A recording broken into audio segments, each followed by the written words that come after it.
कटन रातां मुसल्ले ते खलोतियां पैर सुज जामन।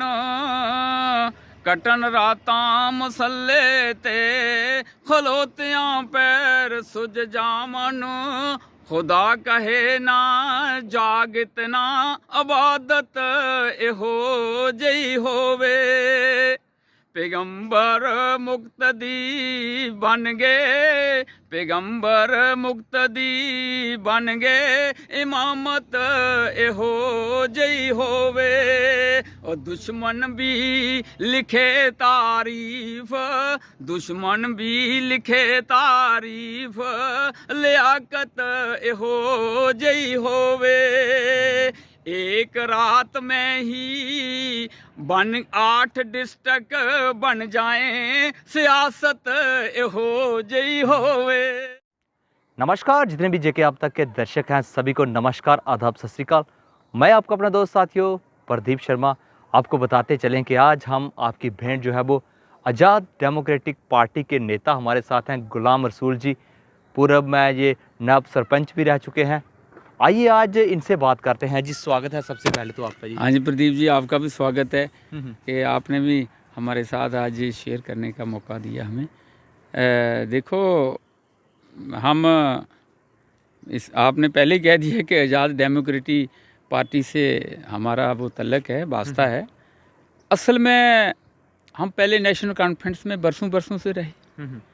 तो जब गुलाम नबी आज़ाद जी ने जहाँ 2002 में इलेक्शन की कैंपेन की, तो पहली रैली जब रियासी में हुई थी ना, रियासी में मुझे वो याद है, वो वक़्त भी गुलाम नबी आज़ाद हमें नहीं जानते होंगे, लेकिन हम गुलाम नबी आज़ाद को जानते हैं। हमारे सामने कई नेता आए, बड़े फ़ारूक साहब भी आए, उससे पहले शेख अब्दुल्ला का दौर भी हमने देखा था।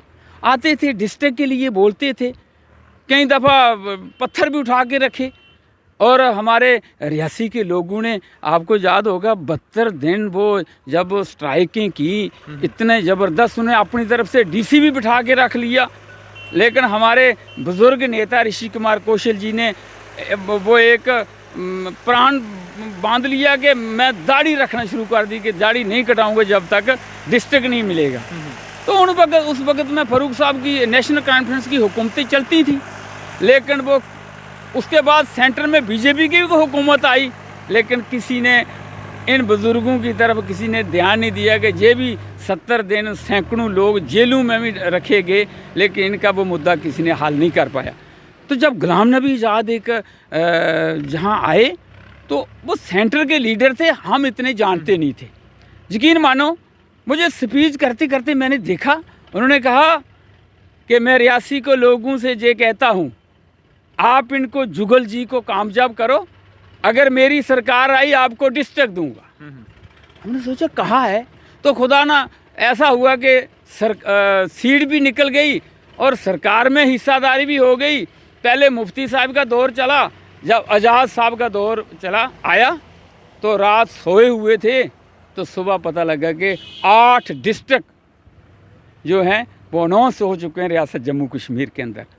तो उस दिन से हमने समझा कि अगर नेता है, कोई लीडर है कि सच बोलने वाला, तो वो गुलाम नबी आज़ाद जी है। लेकिन ये भी यहाँ पे बड़ा सवाल पैदा होता है कि उस कांग्रेस ने उनको, जो कांग्रेस का सबसे बड़ा मुकाम था, वहाँ तक उनको पहुँचाया और दशकों तक उन्होंने कांग्रेस में रहे। वो अंतिम समय ऐसा क्या हो गया कि उनको कांग्रेस छोड़नी पड़ी? देखो, कांग्रेस छोड़ने का मकसद लोग बड़ी वजूहतें दसे हैं, लेकिन मेरा मानना ये है वो रियासत जम्मू कश्मीर से हैं और जम्मू कश्मीर के लीडर हैं।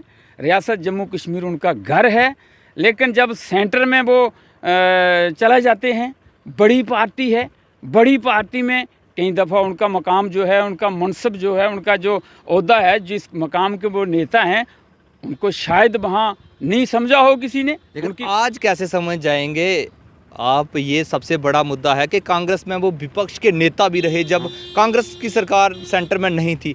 आज उनके पास क्या मकाम है? आज उनके पास ये मकाम है कि उन्होंने जो काम किए हैं, जो अपनी सियासत में जो काम करके दिखाए हुए हैं, वो रियासत सिर्फ एक, जब वो पूरे देश के लिए चलते थे तो देश मानता था। आज उन्होंने ये समझा कि अगर नेशनल कॉन्फ्रेंस रियासत के लिए काम करती है, पीडीपी रियासत के लिए काम करती है, उनकी भी जो साथ जुड़े हुए लीडर हैं वो भी रियासत का हिस्सा बनेंगे। और गुलाम नबी आज़ाद ने भी सोचा होगा कि मैं भी इस रियासत की खिदमत करूं, इस बगैर रियासत कहीं ना कहीं 2019 में तो उनको नकार दिया लोगों ने।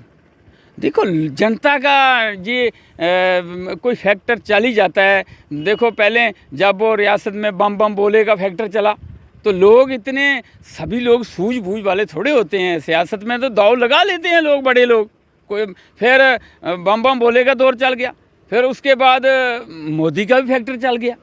तो क्या लगता है कहीं ना कहीं मोदी फैक्टर जो है वो अब भी हावी लगता है? देखो कहने को लोग हैवी लगता है, लेकिन अंदर से लोग जो मोदी के साथ जुड़े हुए ना, वो अंदर से हमें पता क्या कहते हैं, और खुदा के लिए आप स्ट्राइक करो, हड़ताल करो, हमारे खिलाफ बोलो, लेकिन वो मजबूरी से बोल नहीं सकते हैं, अंदर से तंग हो चुके हैं। लोग अंदर से तंग हो चुके हैं, लेकिन जब भी चुनाव होते हैं तो वहाँ पे कुछ सूरत हाल और ही नजर आती है। वो 1-2 टेनवर जो चुनाव होते हैं उसमें कुछ ना कुछ दाव लग जाए, 1, 2, 3 जब हद खत्म हो जाती है फिर लोग बदल जाएंगे। वही लोग हैं बदल जाएंगे। लेकिन कहीं ना कहीं लोग जो हैं वो विश्वास नहीं कर रहे हैं अभी भी।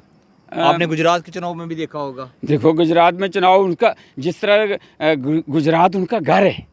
जब कोई देश का इतना बड़ा नेता हो, जब घर जाएगा तो घर वाले तो उसकी वो तो गुजरात तो बाद में जाएगा। गुजरात कभी नहीं बीजेपी से जल्दी जाने वाला नहीं है, वो उनका घर है। लेकिन हिमाचल को देखो, हिमाचल में तो दिल्ली 5 साल के बाद परिवर्तन होता है। पंजाब को देखो, लेकिन कहीं ना कहीं पंजाब आम आदमी पार्टी जो है वो विकल्प कुछ राज्यों में बनती हुई नजर आ रही है। गुलाम नबी आज़ाद जी का क्या फोकस है आने वाले समय में? देखो गुलाम नबी आज़ाद जी के लिए अब सियासी लोगों के पास एक ही बात है। वो पता क्या कहते हैं? वो कहते हैं जी बीजेपी की बी टीम है, बस यही होगा। और उनके पास है क्या है? उनको पता है अगर हम डेवलपमेंट की बात करें, उनको सिर्फ एक 2.5 साल का मौका मिला। 2.5 साल होते क्या हैं उनकी सियासत में? 2.5 साल तो 5 मिनट ही लगेंगे। 2.5 साल में जो उन्होंने काम करके दिखाए हैं वो ज़मीन के ऊपर हैं, वो दिख रहे हैं। और बाकी वाले कहीं प्लान पूरे काम किया तो नज़र ही कुछ नहीं आता है। आज अगर डेमोक्रेटिक आज़ाद पार्टी की बात करते हैं तो कहीं ना कहीं कांग्रेस के घर में उन्होंने बहुत बड़ी सेंध लगा दी है। क्या लगता है विधानसभा चुनाव में जो कांग्रेस का वोट बैंक है, क्या वो कहीं ना कहीं डाइवर्ट होता हुआ आपको डेमोक्रेटिक पार्टी की तरफ नज़र आ रहा है या नहीं? देखो जी, डेमोक्रेटिक पार्टी की तरफ आपने देखा होगा कि कांग्रेस से वैसे भी लोग परेशान हो चुके थे। असल बात ये है कि लोग कहते हैं कि ये पता नहीं लोग आज बीजेपी में क्यों जा रहे हैं। उनके वो कहते हैं कि ये पार्टियां आने वजूद में नहीं आ रही हैं, इसलिए कुछ ना कुछ तब्दीलियाँ की जाती हैं। कुछ जिस तरह से कुछ ना कुछ तब्दीली करनी पड़ती है। जिस तरह से ममता बनर्जी थी एक वक्त की, कोई नेता तो कांग्रेस की थी तो उन्होंने तब्दीली की, उन्होंने अपनी पार्टी बनाई अपनी स्टेट के अंदर। तो आज वो उसने देखो बड़े बड़े मोदी जी को भी उसने शिकस्त दिलाई थी। अगर ममता बनर्जी इतना हासिल कर सकती है तो गुलाम नबी आज़ाद कोई कमज़ोर लीडर है? वो तो इंटरनेशनल लीडर है। विधानसभा चुनाव में ही पता चलेगा कि किसमें कितना है दम। देखो और दूसरी तरफ अगर मैं तो ये खुलेआम कहता हूँ, अगर गुलाम नबी आज़ाद को लोग ना पसंद करें तो लोगों के मुकद्दर ठीक नहीं है और लोगों की सोच ठीक नहीं है। गुलाम नबी आज़ाद को एक मौका देना चाहिए रियासत जम्मू कश्मीर के अंदर, क्योंकि पहले उसके जब 2.5 साल थे ना, वो भी 2 ही साल मिले। वो साथियों ने ना 6 महीने में वो भी खा लिए हमारे। हम कहते हैं एक दफ़ा 5 साल उनको मौका दे दो। और जनता को ये अभी तो जुमा 8 दिन हुए हैं, लोग सोच भी नहीं सकते थे कि सिर्फ रियासत जम्मू कश्मीर की खिदमत के लिए गुलाम नबी आज़ाद जी आएंगे। लेकिन कुछ बड़े चेहरे जो हैं वो गुलाम नबी आज़ाद जी के साथ आए, जैसे तारा चंद जी हैं, कुछ और भी उनके साथी, वो वहाँ से निकल गए। आखिर क्या वजह वो बनी? देखो ये एक बहुत बड़ा मतलब एक तब्दीली है, बहुत बड़ा स्टेप है। आप इसका सर्वे करके देख लेना पूरी रियासत जम्मू कश्मीर के अंदर, बैरून रियासत के भी कोई भी नेता जब ऐसा स्टेप लेता है, जितना प्यार, जितना अम्बेडकर लोग गुलाम नबी आज़ाद के साथ जुड़े हैं ना, इतना किसी के साथ नहीं। हाँ, बीच में टूट पाई तो होती रहेगी ना, कुछ आते रहेंगे कुछ जाते रहेंगे, लेकिन जो बेसिक जो बुनियाद गुलाम नबी आज़ाद की है, इस नई पार्टी के साथ जोश है लोगों का, वो शायद किसी लीडर के साथ इतना ना मिला हो। ये अब बात करते हैं हम ये सरपंची के इलेक्शन की भी काफ़ी शगुफा जो है वो इस समय चल रहा है।